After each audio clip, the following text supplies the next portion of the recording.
पाश्चात्यदेशतारिणे जय श्री कृष्ण चैतन्य प्रभु नित्यानंद श्री अद्वैता गदाधर श्रीवासादि गौरभक्त वृंदा हरे कृष्ण कृष्ण कृष्ण हरे हरे हरे राम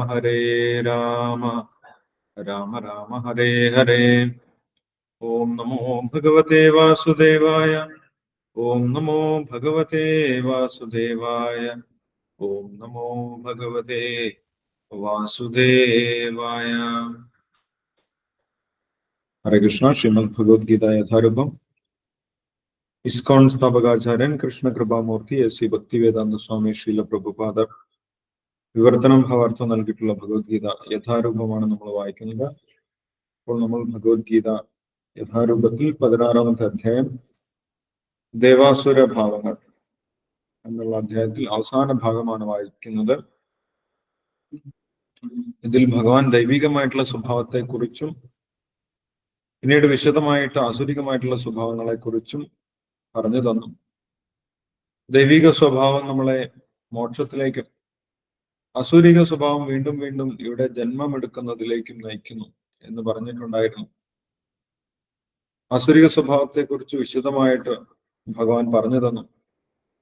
ആസുരിക സ്വഭാവത്തിൽ ഈശ്വരവിശ്വാസമില്ല, പ്രത്യേകിച്ച് നിയമമൊന്നും അനുസരിക്കേണ്ട ആവശ്യമില്ല എന്നാണ് അവർ വിചാരിക്കുന്നത്. അവർ വേദങ്ങളെയോ ശാസ്ത്രങ്ങളെയോ അംഗീകരിക്കുന്നില്ല. കിമന്യത് കാമഹൈതുകം, എന്താണ് നമ്മുടെ മനസ്സിൽ തോന്നിയത് അതെല്ലാം ചെയ്യുക, അതാണ് ജീവിതത്തിന്റെ വിജയം, ജീവിതത്തിന്റെ ഉദ്ദേശം എന്ന് അവർ വിചാരിക്കുന്നു. അല്ലാതെ ജീവിതത്തിന് പ്രത്യേകിച്ച് ഉദ്ദേശമൊന്നുമുണ്ട് എന്ന് അവർക്ക് മനസ്സിലാക്കാൻ സാധിക്കുന്നില്ല.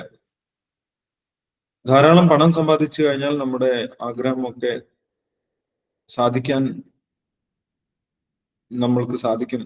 അതുകൊണ്ട് ധാരാളം പണം സമ്പാദിക്കുക, സമൂഹത്തിൽ പേരും പ്രശസ്തിയും ആർജിക്കുക, അങ്ങനെ ജീവിതത്തിൽ വിജയിക്കാൻ സാധിക്കും. ആരെങ്കിലും അതിന് എതിർത്ത് നിന്നു കഴിഞ്ഞാൽ അവരെ ഇല്ലാതാക്കുക, ഇതൊക്കെയാണ് ആസുരികമായിട്ടുള്ള ചിന്താഗതികൾ. ഇങ്ങനെയുള്ള ചിന്താഗതിയുള്ള വ്യക്തികൾക്ക് ഒരിക്കലും സമാധാനം നേടാൻ സാധിക്കുന്നില്ല എന്ന് ഭഗവാൻ പറഞ്ഞിട്ടുണ്ടായിരുന്നു. അനേകതിരുത്ത വിഭ്രാന്ത മോഹജാല സമാവൃത, അവരുടെ മനസ്സെപ്പോഴും കാമവും ക്രോധം കൊണ്ട് നിറഞ്ഞിരിക്കും. അതുകൊണ്ട് എന്തെല്ലാം പ്രവൃത്തികൾ ചെയ്തു കഴിഞ്ഞാലും, രാപ്പകൽ അധ്വാനിച്ചു കഴിഞ്ഞാലും, ഏതെല്ലാം പ്രവർത്തനങ്ങളിൽ ഏർപ്പെട്ടാലും അവർക്ക് ഒരിക്കലും സമാധാനം ലഭിക്കുന്നില്ല. പ്രളയാന്ത ഉപാശ്രിത, ജീവിതാവസാനം വരെ ഒരുപാട് ആഗ്രഹങ്ങൾ അവരുടെ മനസ്സിലുണ്ടാവും. മരിക്കാൻ നേരത്ത് ഒരുപാട് ആഗ്രഹങ്ങൾ അവരുടെ മനസ്സിലുണ്ടാവും. അതുകൊണ്ട് സമാധാനം എന്നുള്ള കാര്യം അവർക്ക് ഒരിക്കലും അനുഭവിക്കാൻ സാധിക്കുന്നില്ല എന്ന് പറഞ്ഞു. അതിനുശേഷം ആസ്തുരിക സ്വഭാവത്തിലുള്ള ഒരു വ്യക്തിയുടെ ഗതി എന്താണ് എന്ന് ഭഗവാൻ പറഞ്ഞിട്ടുണ്ടായിരുന്നു. ആ വ്യക്തിക്ക് താഴോട്ടാണ് ഗതി, അധമാം ഗതി. ഇപ്പോൾ മനുഷ്യന്റെ ശരീരമുണ്ടെങ്കിലും ആസുരിക സ്വഭാവത്തിൽ എത്തിക്കഴിഞ്ഞാൽ, ആസുരിക സ്വഭാവത്തിൽ പ്രവർത്തിച്ചു കഴിഞ്ഞാൽ അടുത്ത ജന്മം താഴ്ന്ന തരം ആയിരിക്കും ലഭിക്കുന്നത്. മൃഗങ്ങളുടെ ശരീരമോ അല്ലെങ്കിൽ നരകീയ ലോകത്തിലേക്കോ പോകേണ്ടി വരും എന്ന് ഭഗവാൻ പറഞ്ഞിട്ടുണ്ടായിരുന്നു. അസുരീം യോനി മാപന്ന മൂഢ ജന്മനി ജന്മനി മാം അപ്രാപ്യേവ കാന്തേയ തതോ യാന്തി അധമാം ഗതി. അസുരിക സ്വഭാവത്തിലുള്ളവർക്ക് ഒരിക്കലും ഭഗവാനെ മനസ്സിലാക്കാൻ സാധിക്കുന്നില്ല. അവർക്ക് അധമമായിട്ടുള്ള ഗതിയാണ് ലഭിക്കുന്നത്. വീണ്ടും വീണ്ടും താഴോട്ട് പോകാൻ ആണ് അവരുടെ വിധി എന്ന് ഭഗവാൻ പറഞ്ഞു. ഇതിനെല്ലാം കാരണമായിട്ടുള്ളത് ഒരു വ്യക്തിയുടെ ആത്മീയ സ്വഭാവം നഷ്ടപ്പെട്ട് ആസുരിക സ്വഭാവത്തിലേക്ക് വരുന്നതിന് 3 കാരണമാണ് ഉള്ളത് എന്ന് ഭഗവാൻ പറഞ്ഞിട്ടുണ്ടായിരുന്നു. ഒരു ജീവാത്മാവ് എങ്ങനെയാണ് ആസുരിക സ്വഭാവത്തിലേക്ക് വരുന്നത്, അതിനുള്ള കാരണം ഭഗവാൻ പറഞ്ഞു കൊടുത്തു. 3 കാരണങ്ങളാണ് ഭഗവാൻ പറഞ്ഞിട്ടുണ്ടായിരുന്നത്. എന്തൊക്കെയാണെന്ന് ഓർമ്മയുണ്ടോ?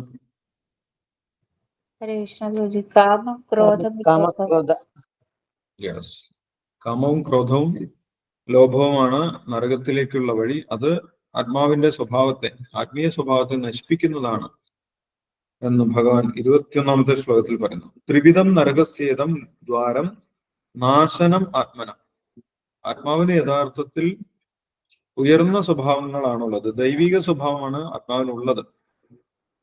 അതാണ് ഭഗവാൻ ആദ്യം പറഞ്ഞത്. അഭയം സത്വ സംശുദ്ധിർ ജ്ഞാനയോഗ വ്യവസ്ഥിതി ദാനം ദമശ്ച യജ്ഞശ്ച സ്വാധ്യായ സ്തപ ആർജവം ഇങ്ങനെ പറഞ്ഞിട്ട് വ്യത്യസ്തമായിട്ടുള്ള ദൈവിക സ്വഭാവങ്ങളെ കുറിച്ച് ഭഗവാൻ പറഞ്ഞിട്ടുണ്ടായിരുന്നു. ഇത് ആത്മാവിന് സ്വാഭാവികമായിട്ടുള്ളതാണ്. പക്ഷെ കാമവും ക്രോധവും ലോഭവും ഉണ്ടായിക്കഴിഞ്ഞാൽ, അത് വർദ്ധിച്ചു കഴിഞ്ഞാൽ ഈ ആത്മീയ സ്വഭാവങ്ങളൊക്കെ നഷ്ടപ്പെട്ടു പോകും. അല്ലെ? മായയാ അപഹൃതജ്ഞാന ആസുരം ഭാവം ആസുരിക. ഭഗവാനെ അംഗീകരിക്കാതിരിക്കുന്നതോടുകൂടി ആസുരിക സ്വഭാവത്തിലേക്ക് വരും. ആ ആത്മാവിന്റെ ജ്ഞാനം മുഴുവൻ മായ എടുത്തുകൊണ്ടുപോകും. മായാശക്തിയാൽ യഥാർത്ഥ സ്വഭാവം ഇല്ലാതാക്കപ്പെടും. അതുകൊണ്ട് ഭഗവാൻ നിർദ്ദേശിച്ചു, ഇത് മൂന്നും ഉപേക്ഷിക്കണം. കാമക്രോധ തഥാ ലോഭ തസ്മാത് ഏതത്രയം ത്യജേത്. ഇത് ഉപേക്ഷിച്ച് ഭഗവാന്റെ സേവനം ചെയ്ത് കാമക്രോധങ്ങളിൽ നിന്ന് പൂർണ്ണമായിട്ട് മുക്തി നേടിക്കഴിഞ്ഞാൽ ആ വ്യക്തിക്ക് ഉയർച്ചയുണ്ടാകും. ആ വ്യക്തിക്ക് പരമമായിട്ടുള്ള ഗതി ഉണ്ടാകും. ആ വ്യക്തിക്ക് തിരിച്ച് ഭഗവാനിലേക്ക് പോകാനുള്ള അവസരവും ഉണ്ടാകും എന്നും ഭഗവാൻ പറഞ്ഞത്. ഏതേർ വിമുക്ത കൗന്ദേയ തമോദ്വാരേ ത്രിഭിർനരഃ ആചരത്യാത്മനശ്രേയ തതോ യാതി പരാംഗതി. കാമക്രോധങ്ങളിൽ നിന്ന് മുക്തരായവർക്കാണ് മോക്ഷമാർഗത്തിൽ സഞ്ചരിക്കാൻ സാധിക്കുന്നത്. അപ്പൊ മോക്ഷത്തിലേക്ക് വരുന്നതിന് ഒരു ജീവന്റെ സ്വഭാവവും ഒരു വലിയ ഘടകമാണ്. ഭഗവാൻ ഒരു വ്യക്തിയുടെ സ്വഭാവം നോക്കിയിട്ടാണ് ഈ രണ്ട് വിഭാഗങ്ങളെ കുറിച്ച് പറഞ്ഞിട്ടുള്ളത്, രണ്ട് വിഭാഗമായിട്ട് പറഞ്ഞിട്ടുള്ളത്. ആസുരിക സ്വഭാവവും ദൈവിക സ്വഭാവമാണ് പറയുന്നത്. സ്വഭാവത്തിൽ ഉയർച്ച നേടുക എന്നുള്ളത് ആത്മീയമായിട്ട് ഉയരുന്നതിന് നിർബന്ധമാണ്. ദൈവികമായിട്ടുള്ള സ്വഭാവമുള്ളവരാണ് ഉയരുന്നത് എന്ന് പറഞ്ഞു. ആ ദൈവിക സ്വഭാവത്തിൽ വന്നവർക്ക് പരമമായിട്ടുള്ള ഗതി ലഭിക്കും എന്ന് ഭഗവാൻ പറഞ്ഞിട്ടുണ്ടായിരുന്നു. അതിനായിട്ട് ചെയ്യേണ്ടത് കാമക്രോധങ്ങളിൽ നിന്ന് രക്ഷ നേടുക എന്നുള്ളതാണ്.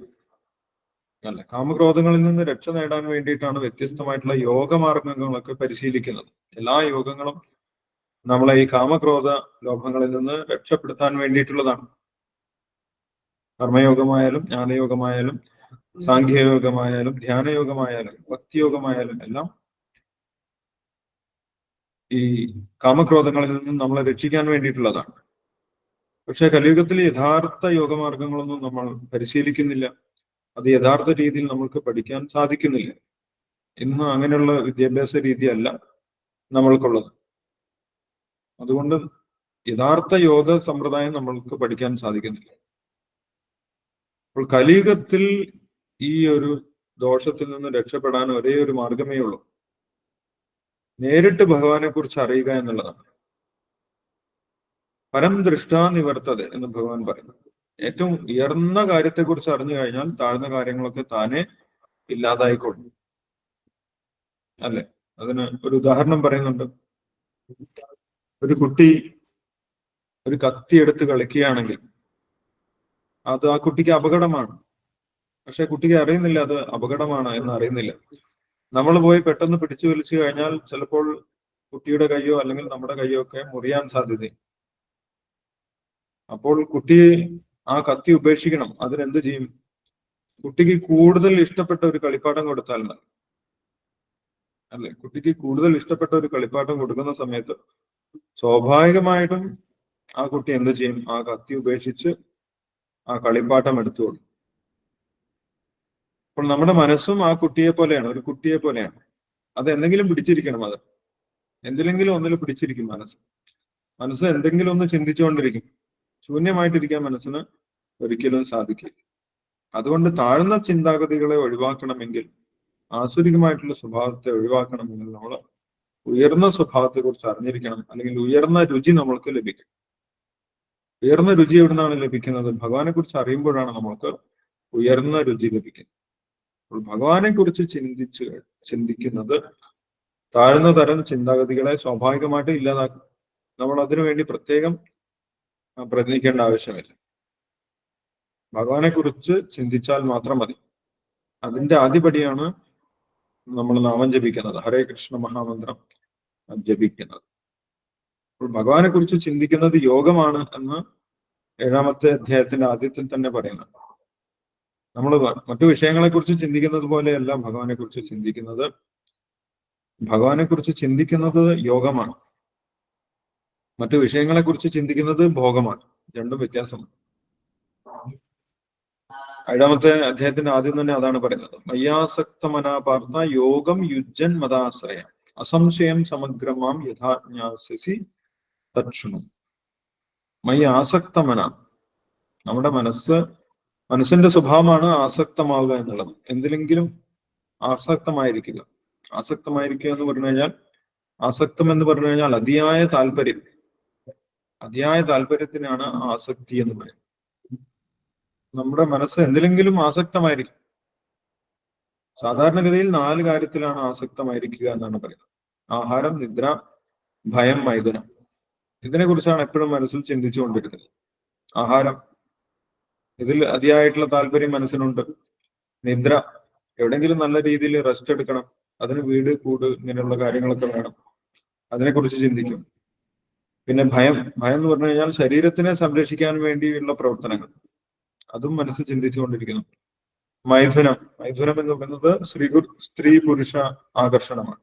സ്ത്രീക്ക് പുരുഷനോടും പുരുഷന് സ്ത്രീയോടും ആകർഷണമുണ്ട്. ഇതാണ് സാധാരണഗതിയിൽ ഭൗതികമായിട്ടുള്ള ആസക്തി എന്ന് പറയുന്നത്. അതിൽ നിന്ന് വിട്ടതാണ് ഭഗവാനിലുള്ള ആസക്തി. ഭഗവാനിലുള്ള ആസക്തി യോഗവും മറ്റു വിഷയങ്ങളിലുള്ള ആസക്തി ഭോഗവുമാണ്.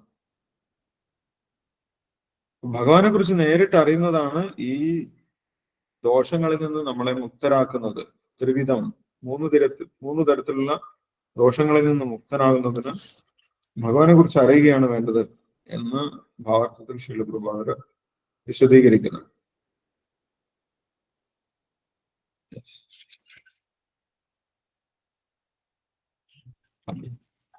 അപ്പോൾ ഭഗവാൻ നിർദ്ദേശിക്കുന്നതും അത് തന്നെയാണ്. നമ്മൾ ശാസ്ത്രം അനുസരിച്ച് പ്രവർത്തിക്കണം. ശാസ്ത്രത്തിലുള്ള വിധികൾ അനുസരിച്ച് പ്രവർത്തിച്ചാൽ മാത്രമേ നമ്മൾക്ക് ഈ 3 ദോഷങ്ങളിൽ നിന്നും, കാമക്രോധ ലോഭങ്ങളിൽ നിന്നും രക്ഷപ്പെടാൻ സാധിക്കുകയുള്ളൂ. അതുകൊണ്ട് ഭഗവാൻ പറയുന്നു, നമ്മൾ ശാസ്ത്രം അനുസരിച്ച് തന്നെ പ്രവർത്തിക്കണം. ഈ ശാസ്ത്രവിധി മുത്സൃജ്യ വർത്തതേ കാമകാരത നസിദ്ധിമവാപ്നോതി ന സുഖം ന പരാഗതി. ശാസ്ത്രം അനുസരിച്ച് പ്രവർത്തിക്കുന്നവരുടെ ഗതി എന്താണ്? ശാസ്ത്രം അനുസരിക്കാത്തവരുടെ ഗതി എന്നാണ്. നേരത്തെ തന്നെ പറഞ്ഞു, ആസുരിക സ്വഭാവമുള്ളവർ ഒരിക്കലും ശാസ്ത്രം അനുസരിക്കാൻ ഇഷ്ടപ്പെടാത്തവരാണ്. അവർക്ക് ശാസ്ത്രത്തിൽ അവർക്ക് വിശ്വാസമില്ല. അസത്യം, അപ്രതിഹതം, ഇതെല്ലാം ഒരു തട്ടിപ്പാണ് അല്ലെങ്കിൽ ഊഹമാണ് എന്നാണ് അവർ വിചാരിക്കുന്നത്. അതുകൊണ്ട് ശാസ്ത്രത്തിൽ അവർക്ക് വിശ്വാസമില്ല. അതുകൊണ്ട് യാതൊരു പ്രയോജനമില്ല എന്നാണ് ഭഗവാൻ പറയുന്നത്. ശാസ്ത്രം അനുസരിക്കാതെ നമ്മൾക്ക് ഈ ജീവിതത്തിലോ അടുത്ത ജീവിതത്തിലോ യാതൊരു ഉയർച്ചയും ഉണ്ടാകുന്നില്ല എന്ന് ഭഗവാൻ പറഞ്ഞു തരുന്നുണ്ട്. നമ്മൾക്ക് ആ ശ്ലോകം വായിക്കാം. 23ാമത്തെ ശ്ലോകം. യശാസ്ത്രവിധി ഉത്സൃജ്യ വർത്തതേ കാമകാരത നസിദ്ധിമവാപ്നോതി ന സുഖം ന പരാഗതി. ശ്ലോകം വിവർത്തനം വായിച്ചോളൂ, അതിനുശേഷം നമുക്ക് ഡിസ്കസ് ചെയ്യാം. ഹരേ കൃഷ്ണ. വായിക്കട്ടെ. വായിച്ചു. ഓം നമോ ഭഗവതേ വാസുദേവായ.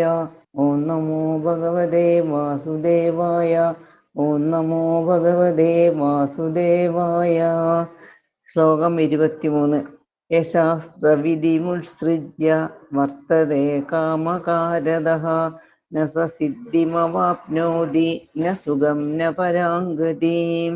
വിവർത്തനം. ശാസ്ത്രവിഹിതങ്ങളായ വചനങ്ങളെ കണക്കിലെടുക്കാതെ തന്നിഷ്ടം പോലെ പ്രവർത്തിക്കുന്നവർക്ക് പരിപൂർണതയോ പരമലക്ഷ്യപ്രാപ്തിയോ സുഖം പോലുമോ നേടാനാവില്ല. ഭാവാർത്ഥം. മുമ്പ് പറഞ്ഞതുപോലെ വ്യത്യസ്ത ജാതികൾക്കും വ്യത്യസ്ത ആശ്രമങ്ങൾക്കും അതതിന് യോജിച്ച ശാസ്ത്രവിധികളുണ്ട്. ഈ നിയമങ്ങളും ക്രമീകരണങ്ങളും എല്ലാവരും അനുസരിക്കേണ്ടവയാണ്. അവ അനുസരിക്കാതെ തന്നിഷ്ടപ്രകാരം കാമക്രോധ ലോഭങ്ങളാൽ പ്രേരിതനായി പ്രവർത്തിക്കുന്നവൻ ജീവിതത്തിലൊരിക്കലും പരിപൂർണത നേടുകയില്ല. മറ്റു വിധത്തിൽ പറയുകയാണെങ്കിൽ ഈ സിദ്ധാന്തങ്ങളെല്ലാം അറിഞ്ഞിട്ടും അവയെ സ്വജീവിതത്തിൽ പ്രായോഗികമാക്കാത്തവനെ നരാധമൻ എന്ന് തന്നെ കരുതാം. മനുഷ്യനായി ജനിച്ച ജീവാത്മാവ് ബുദ്ധി ഉപയോഗിച്ച് തൻ്റെ ജീവിതത്തെ സമുത്കൃഷ്ടമാക്കാനുതകുന്ന നിബന്ധനകൾ അനുസരിക്കാൻ ബാധ്യസ്ഥനാണ്. അങ്ങനെ ചെയ്യാത്തവൻ സ്വയം തരം താഴ്ന്നു. ഈ നിയമബന്ധനങ്ങളെയും ധർമാനുഷ്ഠാനങ്ങളെയും എല്ലാം അനുസരിക്കുന്നുവെങ്കിലും അവസാന ഘട്ടത്തിൽ ഭഗവാനെക്കുറിച്ച് ബോധമാർജിക്കാത്ത പക്ഷം അയാളുടെ അറിവെല്ലാം പാടിലാവുകയും ചെയ്യും. ദൈവവിശ്വാസിയാണെങ്കിലും ഭഗവത് സേവനത്തിലേർപ്പെടാത്ത പക്ഷം അയാളുടെ പരിശ്രമങ്ങളെല്ലാം വൃഥാവിലാകും. അതുകൊണ്ട് കൃഷ്ണാബോധത്തിന്റെയും ഭക്തിയുത സേവനത്തിന്റെയും മേഖലയിലേക്ക് ഒരാൾ ക്രമേണ ഉയരുക തന്നെ വേണം. എങ്കിലേ പരിപൂർണത കൈവരിക്കാനാവൂ. മറ്റൊരു വിധത്തിലും അത് സാധ്യമല്ല. കാമകാരതഃ എന്ന പദം അർത്ഥഗർഭമാണ്. അറിഞ്ഞുകൊണ്ട് നിയമങ്ങളെ ലംഘിക്കുന്നവൻ കാമപ്രേരിതനത്രേ. നിഷിദ്ധമായത് ചെയ്യുകയാണെന്നറിഞ്ഞിട്ടും അയാൾ പിന്മാറുന്നില്ല. ചെയ്യേണ്ടത് എന്തെന്നറിഞ്ഞിട്ടും അത് ചെയ്യുന്നില്ല. ഇതിനെ തന്നിഷ്ടമെന്ന് പറയുന്നു. ഇത്തരം തന്നിഷ്ടക്കാർ ഭഗവാന്റെ ശാപമേൽക്കാൻ വിധിക്കപ്പെട്ടവരാണ്. മനുഷ്യജീവിതത്തിന് വിധിക്കപ്പെട്ട പരിപൂർണത അവർക്ക് ലഭ്യമല്ല. ജീവിത പവിത്രീകരണമാണ് മനുഷ്യജീവിതത്തിന്റെ സവിശേഷോദ്ദേശം. നിയമനിബന്ധനകളെ ലംഘിക്കുന്ന ഒരാൾക്ക് സ്വയം ശുദ്ധീകരിക്കാൻ സാധിക്കില്ല. യഥാർത്ഥ സുഖമെന്നത് അയാൾക്ക് അപ്രാപ്യവുമാണ്. ഹരേ കൃഷ്ണ. ഹരേ കൃഷ്ണ. Thank you Radha Mataji. ഹരേ കൃഷ്ണ.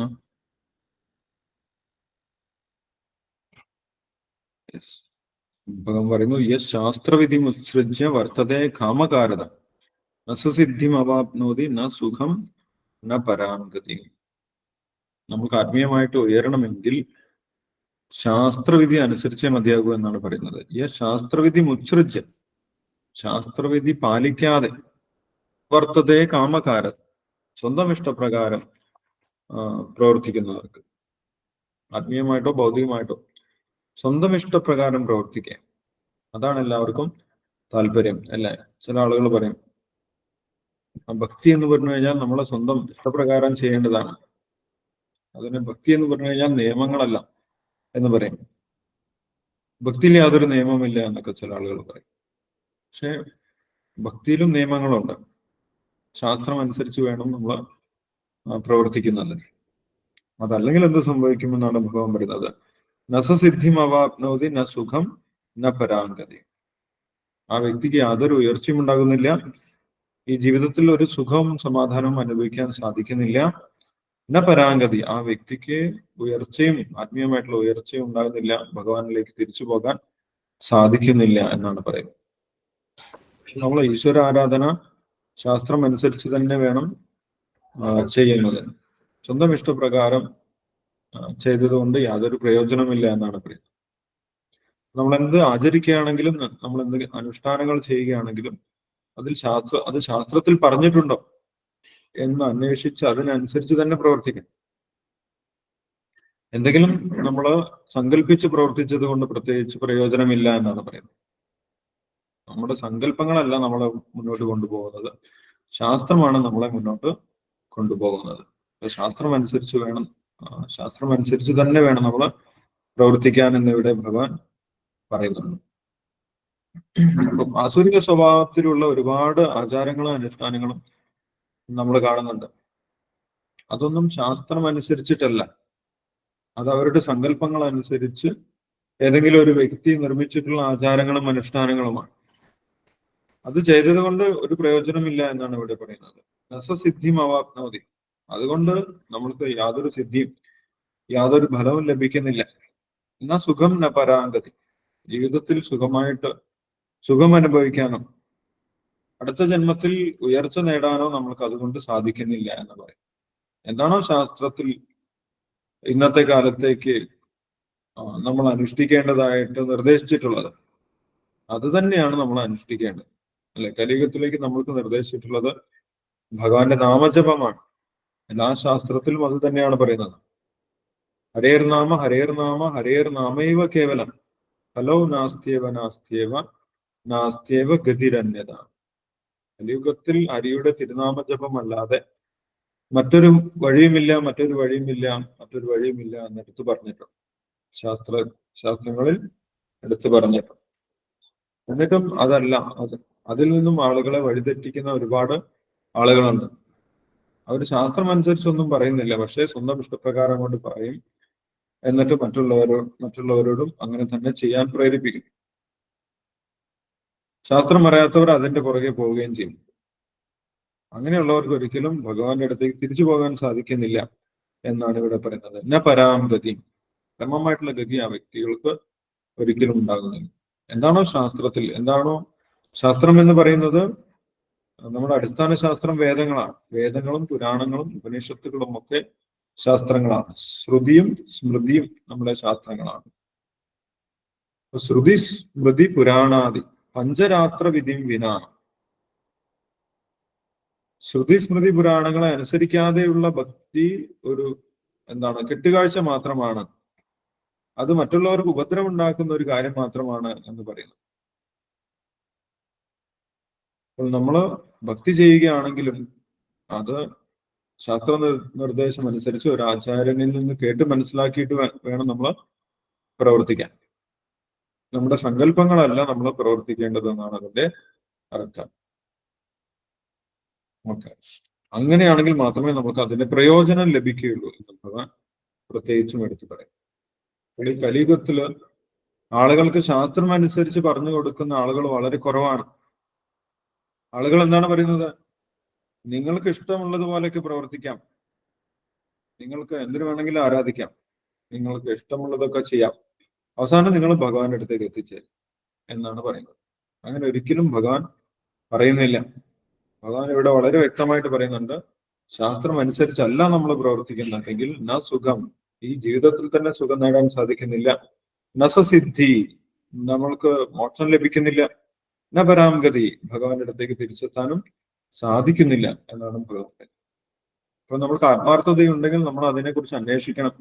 ശാസ്ത്രത്തിൽ അനുസരിച്ച് തന്നെയാണോ ഇദ്ദേഹം എനിക്ക് പറഞ്ഞു തരുന്നത് എന്ന് നമ്മൾ അന്വേഷിക്കണം, അല്ലെ? അങ്ങനെ അന്വേഷിച്ച് ശാസ്ത്രത്തിന് വിപരീതമായിട്ടാണ് ആളുകൾ നമ്മൾക്ക് പറഞ്ഞു തരുന്നതെങ്കിൽ അങ്ങനെയുള്ള ആളുകളെ നമ്മൾ കേൾക്കേണ്ട ആവശ്യമില്ല. അവരെ നമ്മൾക്ക് ഉപേക്ഷിക്കാം. അവര് ഗുരുക്കന്മാരല്ല. ഗുരുവിന്റെ സ്ഥാനത്താണ് ഇരിക്കുന്നതെങ്കിലും, ഗുരുവിന്റെ വേഷം വിട്ടാണ് ഇരിക്കുന്നതെങ്കിലും നമ്മൾക്ക് അവരെ അംഗീകരിക്കേണ്ട ആവശ്യമില്ല, അല്ലെ? ഭഗവാൻ അങ്ങനെ പറഞ്ഞിട്ടുണ്ട്. അർജുനൻ അങ്ങനെ വിചാരിച്ചിട്ടുണ്ടായിരുന്നു, ഇവരെല്ലാവരും എന്റെ ഗുരുക്കന്മാരാണ്. ഗുരുവിനഹത്വാഹി മഹാനുഭാവാൻ, ഭീഷ്മർ, ദ്രോണൻ, ഇവരൊക്കെ എന്റെ ഗുരുക്കന്മാരാണ്. ഞാൻ എങ്ങനെയാണ് ഇവരെ ഉപേക്ഷിക്കുന്നത്? എങ്ങനെയാണ് ഇവരോട് യുദ്ധം ചെയ്യുന്നത്? അങ്ങനെ ഒരു സെന്റിമെന്റൽ അപ്രോച്ച് നമ്മൾക്ക് ഗുരുവിനോടുണ്ടാകും, അല്ലെ? അങ്ങനെ ഒരു സെന്റിമെന്റിന്റെ പുറത്തല്ല നമ്മൾ ഗുരുവിനെ സ്വീകരിക്കേണ്ടത്. ആരാണോ നമ്മൾക്ക് ശാസ്ത്രം അതേപടി പറഞ്ഞു തരുന്നത് അവരെയാണ് നമ്മൾ ഗുരുവായിട്ട് മനസ്സിലാക്കേണ്ടത്, അല്ലെ? ശീലപ്രഭാതര അങ്ങനെയുള്ള യഥാർത്ഥ ഗുരുവാണ്. അദ്ദേഹം ശാസ്ത്രത്തിനനുസരിച്ചിട്ടുള്ള കാര്യം മാത്രമേ പറയുന്നുള്ളൂ. നമ്മൾ ഈ ഓരോ ശ്ലോകത്തിനും ഭാവാർത്ഥം വായിക്കുന്നു. ആ ഭാവാർത്ഥത്തിലുള്ള ഓരോ വരിക്കും ശാസ്ത്രത്തിൽ സപ്പോർട്ട് ഉണ്ടാകും. ശാസ്ത്രത്തിൽ ഇല്ലാത്ത കാര്യങ്ങൾ ഒരു വരിയിലും പറയുന്നില്ല എന്നുള്ളതാണ് ഈ യഥാരൂപം ഭഗവത്ഗീതയുടെ പ്രത്യേകത. അപ്പൊ അങ്ങനെയുള്ള ഗുരുക്കന്മാർ ഒരിക്കലും ശാസ്ത്രത്തിന് വിപരീതമായിട്ടൊന്നും നമുക്ക് പറഞ്ഞു തരുന്നില്ല. അതുകൊണ്ട് നമ്മൾക്ക് അതേപടി സ്വീകരിക്കാൻ സാധിക്കും. അല്ലെങ്കിൽ നമ്മൾക്ക് അതിന്റെ പ്രയോജനം ലഭിക്കുന്നില്ല എന്നാണ് ഭഗവാൻ പറയുന്നത്. ഓക്കെ, അതുകൊണ്ട് ഭഗവാൻ നിർദ്ദേശിക്കുന്ന അടുത്ത ശ്ലോകത്തിൽ തസ്മാ ശാസ്ത്രം പ്രമാണം തേ കാര്യാകാര്യ വ്യവസ്ഥിതോ ജ്ഞാത്വാ ശാസ്ത്രവിധാനോക്തം കർമ്മ കർത്തും ഇഹാർഹസി. അതുകൊണ്ട് ശാസ്ത്രം അനുസരിച്ച് തന്നെ വേണം പ്രവർത്തിക്കാൻ എന്ന് ഭഗവാൻ എടുത്തു പറയുന്നു. അപ്പൊ അതിന്റെ വിവൃത്തനും ഭാവാർത്ഥവും നമുക്ക് വായിക്കാം, അതിനുശേഷം നമുക്ക് നോക്കാം. ഹരേ കൃഷ്ണ പ്രഭു. സിനിമാതാജി വായിച്ചു. ഹരേ കൃഷ്ണ. തസ്മാ ശാസ്ത്രം പ്രമാണം തേ കാര്യ വ്യവസ്ഥിതോ ജ്ഞാതോ ശാസ്ത്രവിധാനോക്തം കർമ്മ കർത്തുമിഹാർഹസി.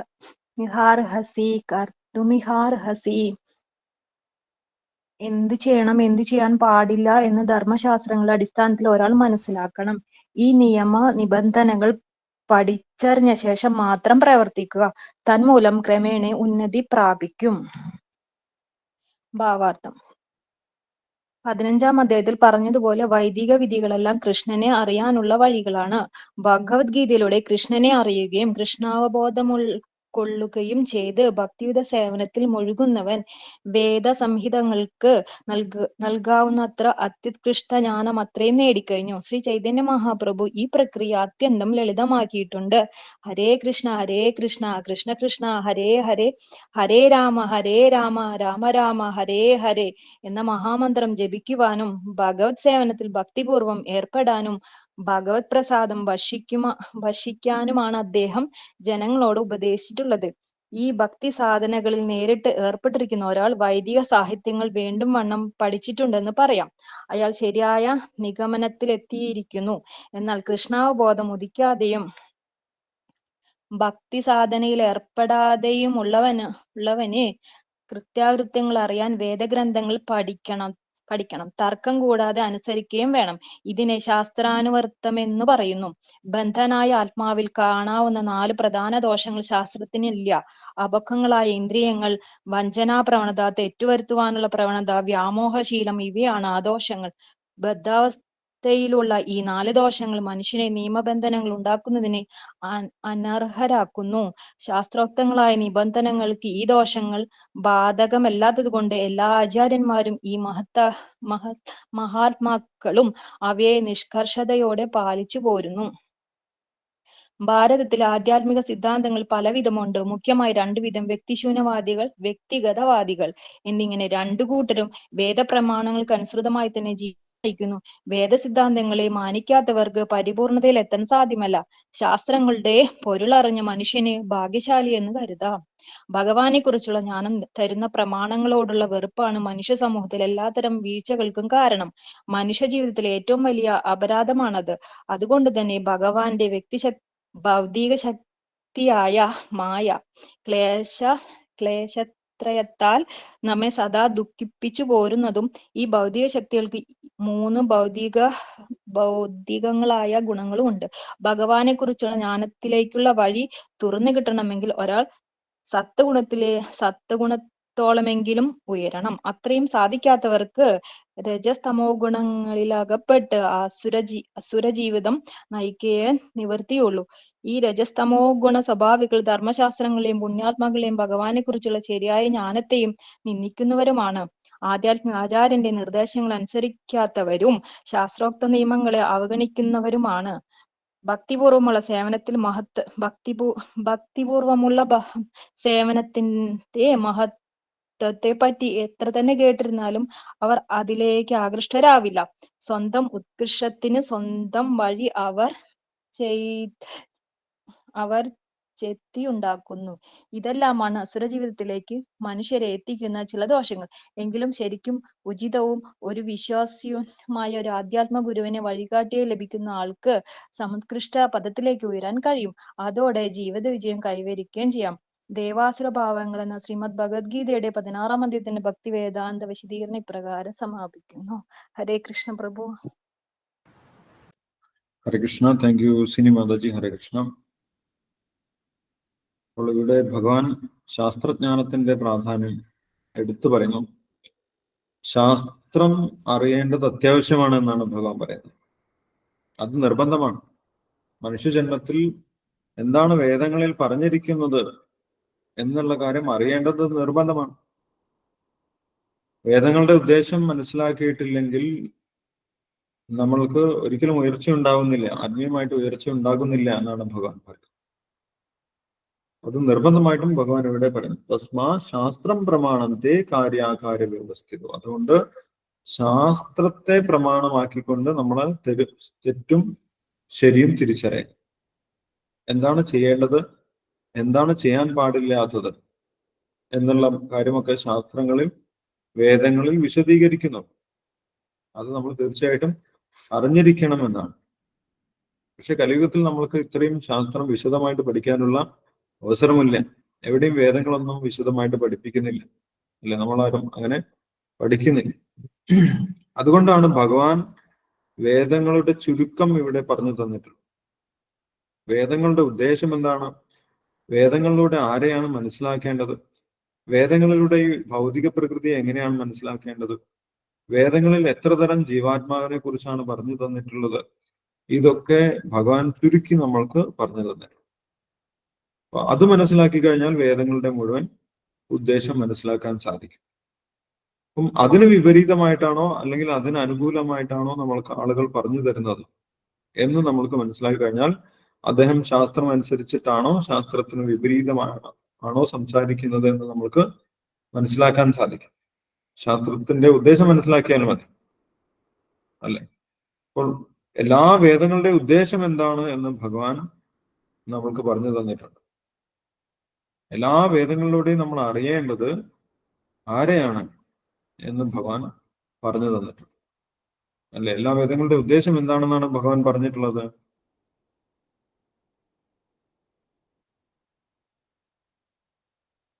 എല്ലാ വേദങ്ങൾക്കും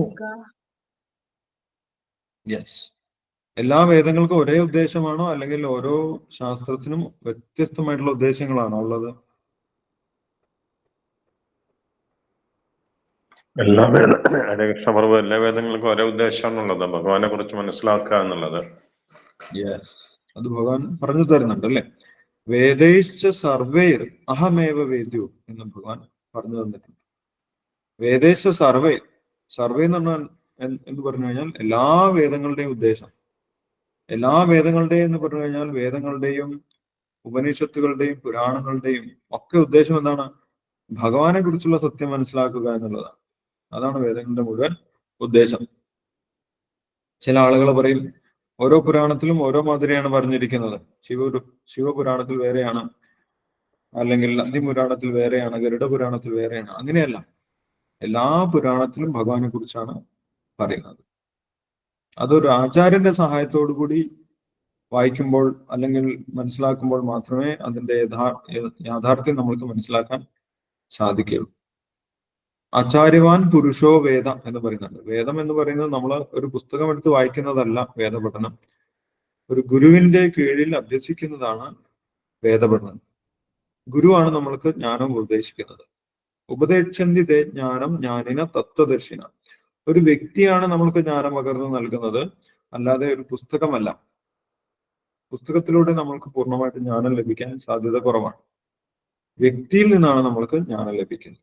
കാരണം നമ്മളൊരു വ്യക്തിയെ കുറിച്ചാണ് മനസ്സിലാക്കുന്നത്. ഈശ്വരൻ ഒരു വ്യക്തിയാണ്, അല്ലെ? ഈശ്വരൻ ഒരു വ്യക്തി ആയതുകൊണ്ട് വ്യക്തികളിലൂടെയാണ് നമ്മൾക്ക് ഭഗവാൻ എന്ന വ്യക്തിയെ കുറിച്ച് മനസ്സിലാക്കാൻ സാധിക്കും. അതുകൊണ്ടാണ് ഭഗവാൻ പറഞ്ഞത് ഏവം പരമ്പരാപ്രാപ്തം, ഗുരു പരമ്പരയിലൂടെ നമ്മൾ കേൾക്കണം. അങ്ങനെയാണ് നമ്മൾക്ക് ശാസ്ത്രത്തിന്റെ ഉദ്ദേശം മനസ്സിലാക്കാൻ സാധിക്കുന്നത്. എല്ലാ വേദങ്ങളുടെ ഉദ്ദേശം ഭഗവാൻ ശ്രീകൃഷ്ണനെ മനസ്സിലാക്കുക എന്നുള്ളതാണ്. ഈ ഒരു ഉദ്ദേശം മനസ്സിലാക്കി കഴിഞ്ഞാൽ നമുക്ക് വേദത്തിന്റെ മുഴുവൻ പൊരുൾ മനസ്സിലായി. അത് വലിയ ഭാഗ്യമാണ്. ഒരുപാട് ജന്മങ്ങൾക്ക് ശേഷമാണ് നമ്മൾക്ക് വേദത്തിന്റെ മുഴുവൻ പൊരുൾ മനസ്സിലാക്കാൻ സാധിക്കുന്നത്. ബഹുനാം ജന്മനാം അന്തേ. അപ്പോൾ അതിന് വിപരീതമായിട്ടാണ് ആരെങ്കിലും സംസാരിക്കുന്നതെങ്കിൽ നമ്മൾക്ക് മനസ്സിലാക്കാൻ സാധിക്കും ഇദ്ദേഹം ശാസ്ത്രത്തിന് വിപരീതമായിട്ടാണ് സംസാരിക്കുന്നത്. നമ്മളെല്ലാ ശാസ്ത്രം പഠിച്ചിട്ടില്ലെങ്കിൽ പോലും വേദത്തിന്റെ ഉദ്ദേശം നമ്മൾക്ക് മനസ്സിലായത് കൊണ്ട് ഒരു വ്യക്തി ശാസ്ത്രത്തെ കുറിച്ച് പറയുമ്പോൾ നമ്മൾക്ക് മനസ്സിലാക്കാൻ സാധിക്കും ശാസ്ത്രത്തിന് അനുസൃതമായിട്ടാണോ ഇദ്ദേഹം സംസാരിക്കുന്നത് അല്ലെങ്കിൽ അതിന് വിപരീതമായിട്ടാണോ സംസാരിക്കുന്നത് എന്ന് നമുക്ക് മനസ്സിലാക്കാൻ സാധിക്കും. അപ്പോൾ വേദങ്ങളുടെ ഉദ്ദേശം ഭഗവാൻ ശ്രീകൃഷ്ണനെ മനസ്സിലാക്കുക എന്നുള്ളതാണ്. അതേപോലെ വേദങ്ങളിൽ ഈ ഭൗതിക ലോകത്തിനെ കുറിച്ചും വിശദമായിട്ട് പറയുന്നുണ്ട്. അത് ചുരുക്കി ഭഗവാൻ പറഞ്ഞു തന്നിട്ടുണ്ടായിരുന്നു. ഈ ഭൗതിക ലോകം ഒരു തലതിരിഞ്ഞ വൃക്ഷം പോലെയാണ്. ജീവാത്മാക്കൾ അതിൽ താഴോട്ടും മുകളിലോട്ടും സഞ്ചരിച്ചു കൊണ്ടിരിക്കുകയാണ്. ഇത് മുഴുവൻ ഒരു അന്ധകാരം നിറഞ്ഞ ലോകമാണ്.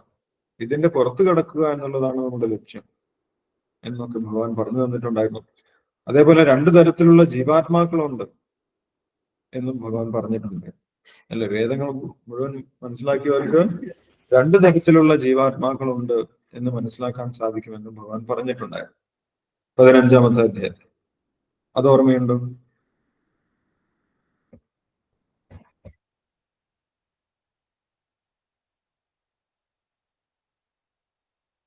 ജീവാത്മാക്കൾ രണ്ട് തരത്തിലാണ് എന്ന് ഭഗവാൻ പറഞ്ഞിട്ടുണ്ടായിരുന്നു.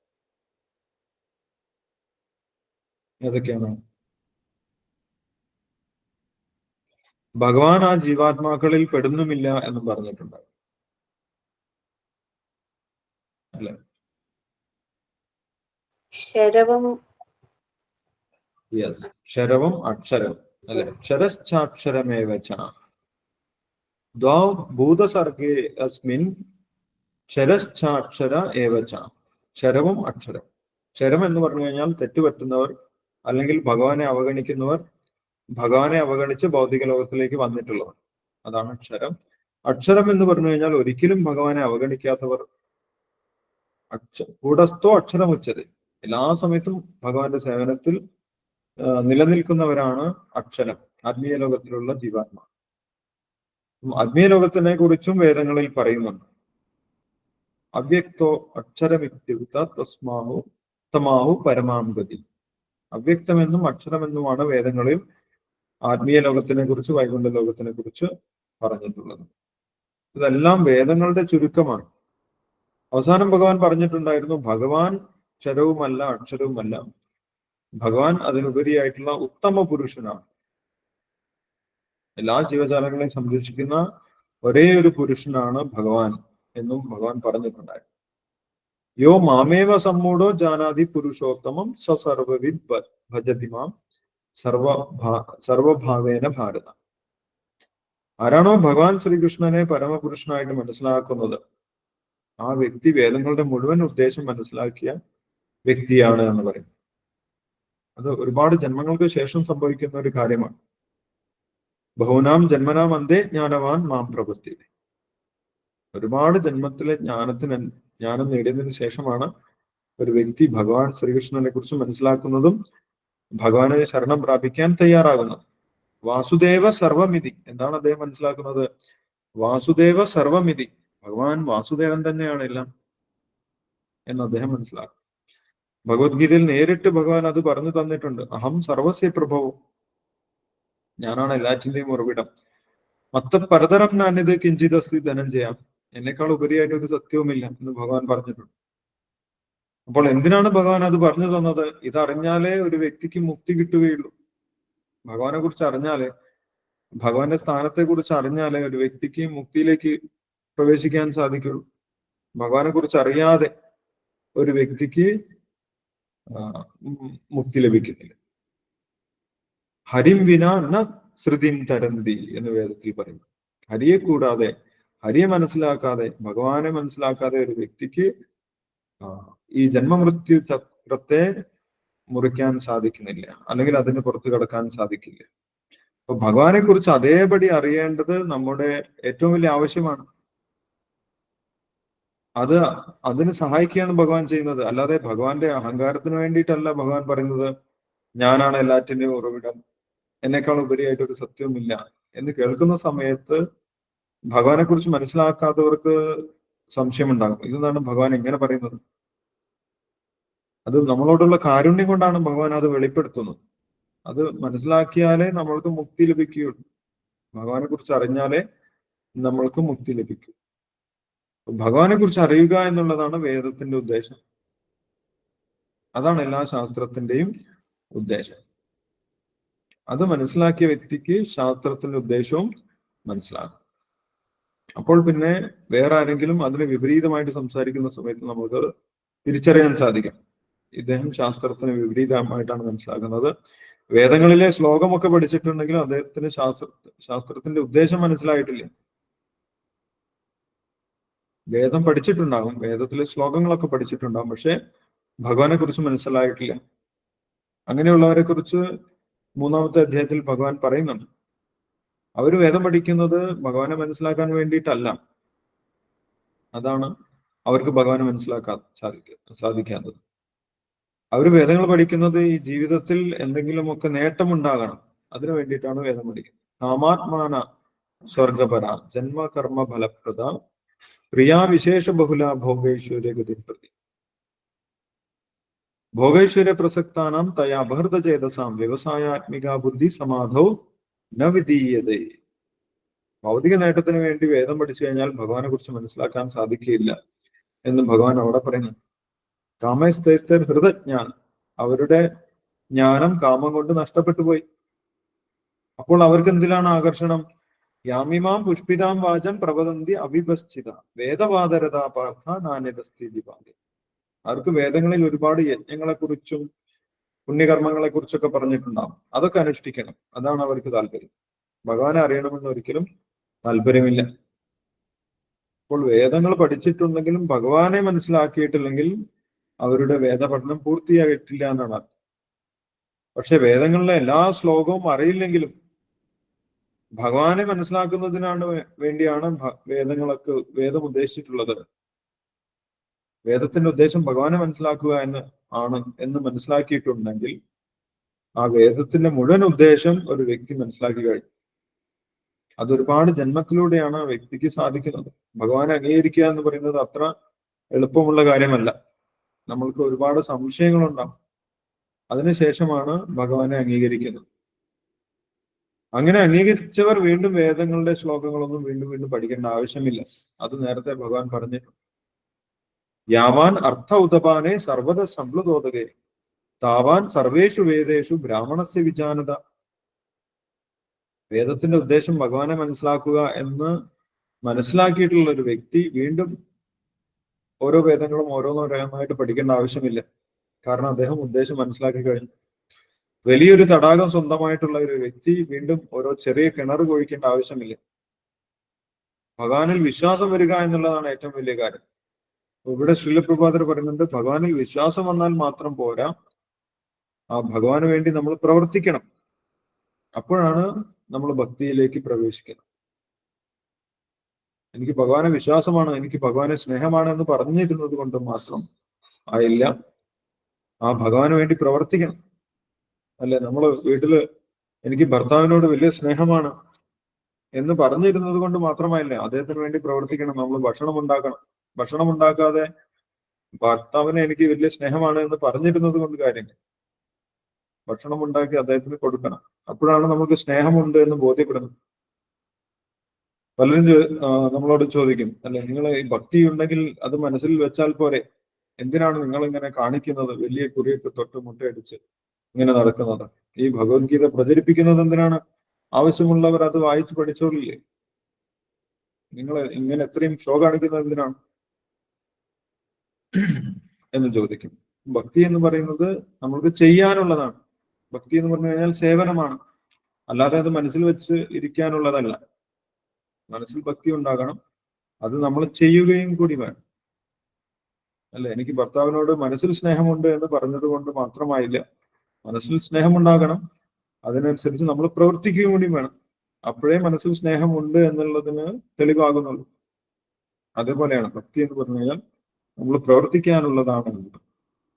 ഭഗവാൻ ഇവിടെ പറയുന്നു, നമ്മൾ ശാസ്ത്രം അനുസരിച്ച് തന്നെ പ്രവർത്തിക്കണം എന്ന് പറയുന്നു. എല്ലാ ശാസ്ത്രത്തിന്റെ ഉദ്ദേശം ഭഗവാനെ മനസ്സിലാക്കുക എന്നുള്ളതാണ്. അത് ഇന്നത്തെ കാലത്ത് വളരെ ലളിതമായിട്ട് ചെയ്യാൻ ഉള്ള മാർഗം ശ്രീ ചൈതന്യ മഹാപ്രഭു നമ്മൾക്ക് തന്നിട്ടുണ്ട് എന്നുള്ള കാര്യം ഭാവാർത്ഥത്തിൽ ശ്രീലപ്രഭാതർ വിശദീകരിക്കുന്നുണ്ട്.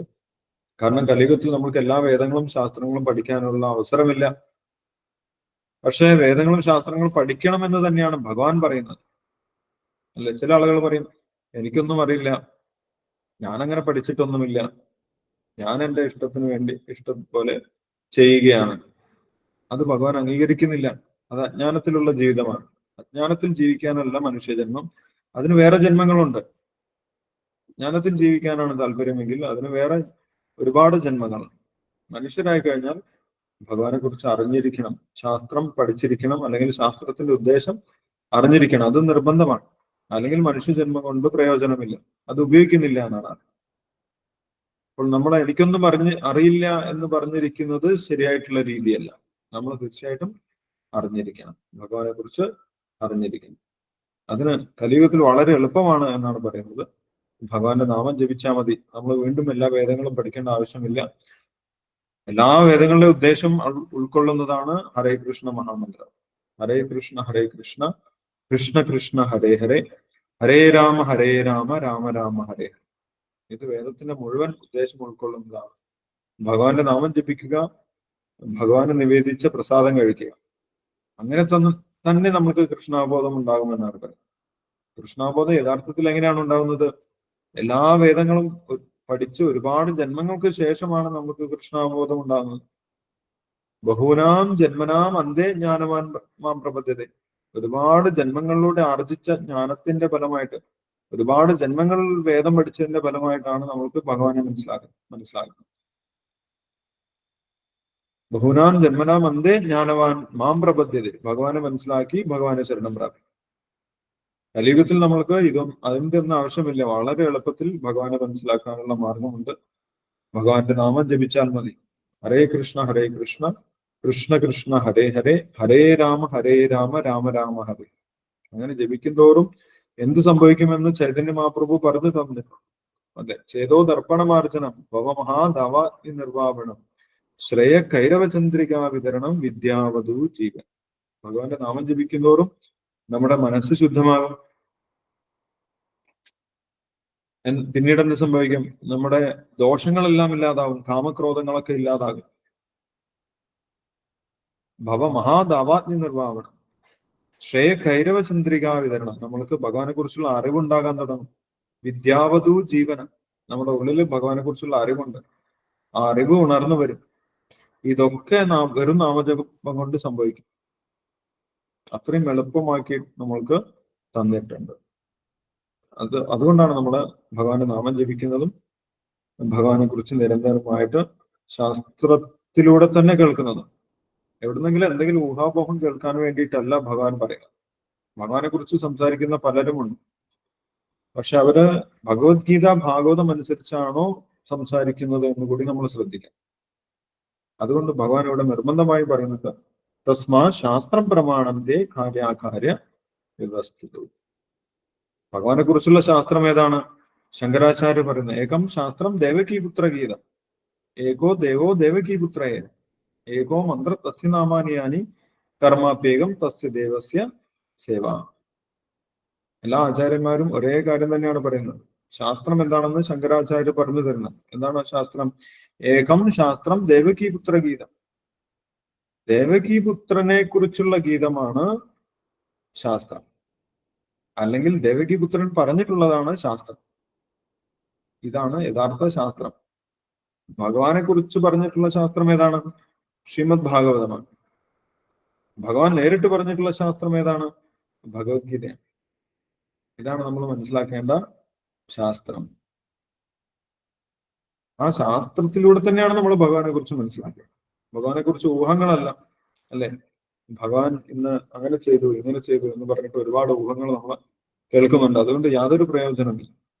ഭഗവത്ഗീതയിലൂടെ ഭഗവാനെ കുറിച്ച് മനസ്സിലാക്കണം. ഭാഗവതത്തിലൂടെ ഭഗവാനെ കുറിച്ച് മനസ്സിലാക്കണം. നിത്യം ഭാഗവത സേവയാ ഭക്തിർ ഭവതി നൈഷ്ഠികം. ഭാഗവത സേവയിലൂടെയാണ് നമ്മൾക്ക് ഭക്തി ഉണ്ടാകുന്നത്. ഭഗവാനെ കുറിച്ച് ഊഹങ്ങൾ കേട്ടത് കൊണ്ട് ഒരിക്കലും ഭക്തി ഉണ്ടാകുന്നില്ല.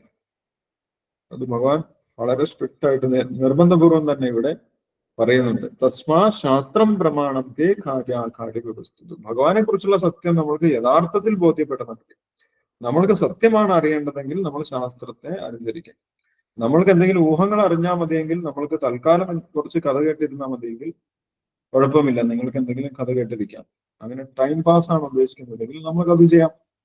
അതുകൊണ്ട് പ്രയോജനമില്ല എന്ന് നേരത്തെ തന്നെ ഭഗവാൻ പറഞ്ഞു, അല്ലെ? യ ശാസ്ത്ര വിധി മുത്സൃജ്യ വർത്തതേ കാമകാരണ നസിദ്ധിമാവാപ്നോതി ന സുഖം ന പരാ.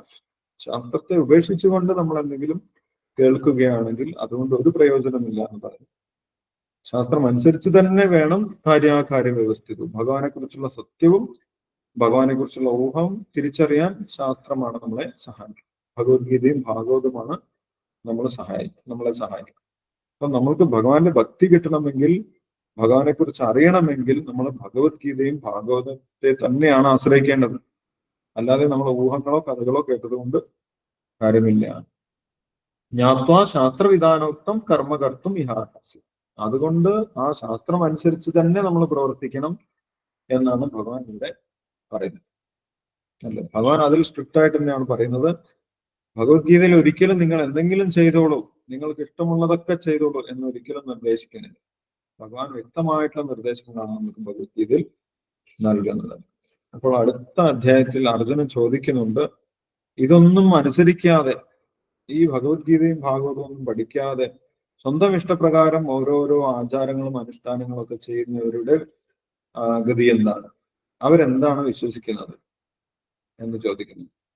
നമ്മൾക്ക് നേരത്തെ തന്നെ മനസ്സിലായിട്ടുണ്ട്, ശാസ്ത്രം അനുസരിക്കാതെ പ്രവർത്തിക്കുന്നവര് അസുരികമായിട്ടുള്ള ആചാരങ്ങളും അനുഷ്ഠാനങ്ങളുമാണ് ചെയ്യുന്നത്. അവര് വൈദിക വിധി അനുസരിച്ചല്ല പ്രവർത്തിക്കുന്നത്. അതിൽ 3 തരം വിശ്വാസമുണ്ട് എന്ന് ഭഗവാൻ പറഞ്ഞു കൊടുക്കുന്നുണ്ട്. അത് നമുക്ക് അടുത്ത ദിവസം നോക്കാം. അടുത്ത അധ്യായം 17ാമത്തെ അധ്യായം, ശ്രദ്ധാവിഭാഗങ്ങൾ. അടുത്ത ദിവസം നമുക്ക് വായിക്കാൻ തുടങ്ങാം. ഇപ്പോൾ വായിച്ചതിൽ എന്തെങ്കിലും സംശയം ഉണ്ടെങ്കിൽ നമുക്ക് ഇപ്പോൾ ഡിസ്കസ് ചെയ്യാം.